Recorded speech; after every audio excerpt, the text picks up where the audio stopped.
to our chairperson, Commissar Unati. Greetings to all the commissars and fighters and all ground forces in Lapa. I'm gonna take this opportunity, manje, ngibize u-SG Secretary General Marshal Mzingisi Dlamini.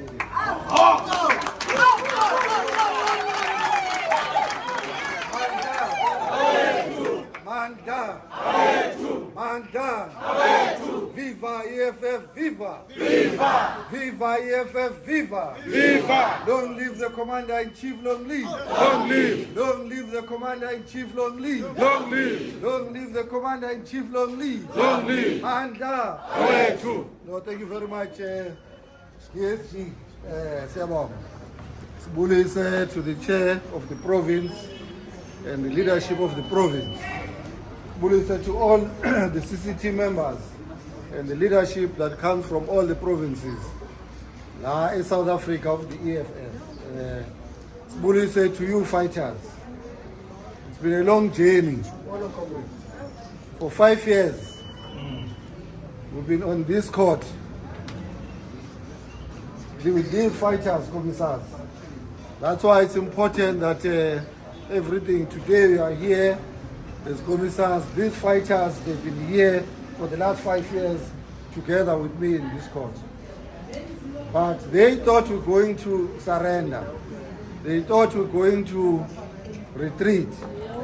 So today, the magistrate has sentenced us to 18 months suspended sentence and a fine of 6,000 for defending the revolution.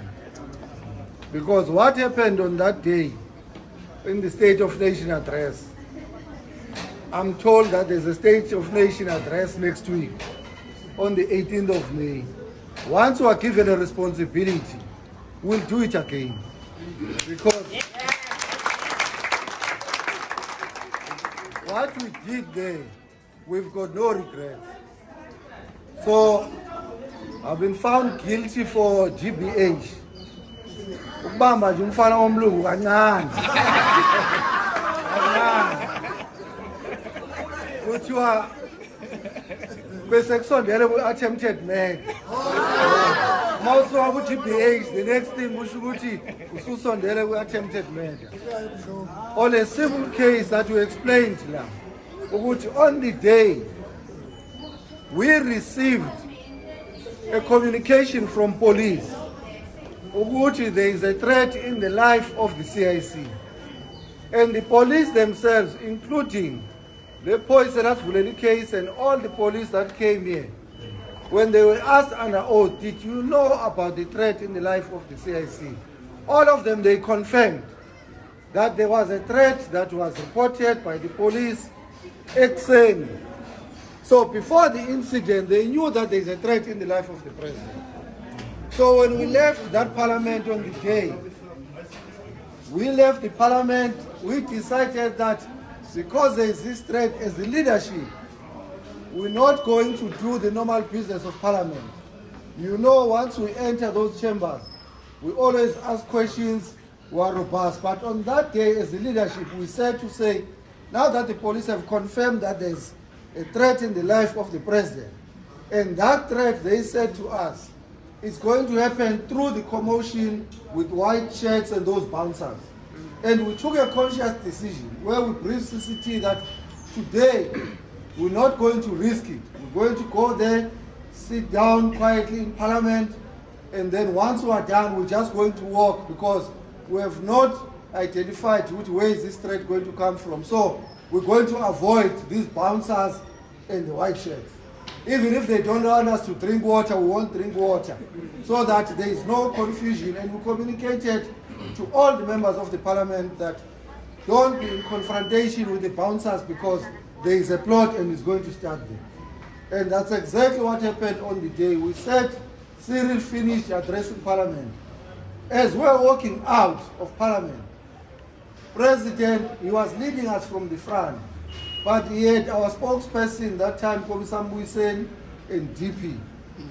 When we passed the subs, like those comrades there, that are dressed in uniform, and everyone else. After we've passed, a white racist boy.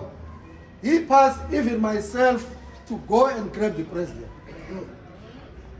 He left the deputy president, he left the former SG, he went for the president. And then that's when we knew that what we were told during the morning, it's happening now. Because there was no reason. If there was an issue, and Umthetho wase Parliament is very clear, you can't block members of Parliament because that Parliament belongs to them. And we're going home. He was not in front. He allowed us to pass, so we did not push any line or anyone. And in between us, there were members of DA, members of IFP, and everyone else because the Parliament had agenda. But when that tall man, not in police uniform, in civilian clothes, went for the president, we knew that what was said in the morning as a threat, it's starting. Because even when he approached him, he was not speaking, he was charging towards the president. And we tried to address him. And he was still charging forward and not speaking to any other member, because if we're doing something wrong, Komisar Mbuyiseni was even in front of the president, because as a spokesperson was going outside to prepare for the media, that the president must address the media. They allowed him to go, but they went for the president. And then that's when we knew that it means this threat has arrived. But because we've been given a responsibility at the time, that's why we're saying, once we're given that responsibility, we'll execute it again. The responsibility that we had is to protect the revolution and its leaders. And I knew that once the life of the president is a threat, it's the life of the organization, we have to respond. And we're not going to respond with flowers. And I had no time of asking questions when the president's life is under threat. I had to attend to that, and we attended to it without any hesitation, with no regrets. So even here in court, the magistrate said, I came here, I showed no remorse. I showed no regret.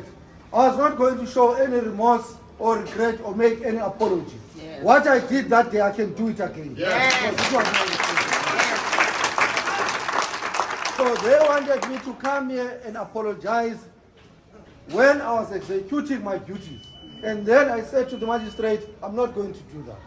Take the decision that you're going to take, but the one of saying I can sell out my own organization because I'm scared of prison, that you're not going to get.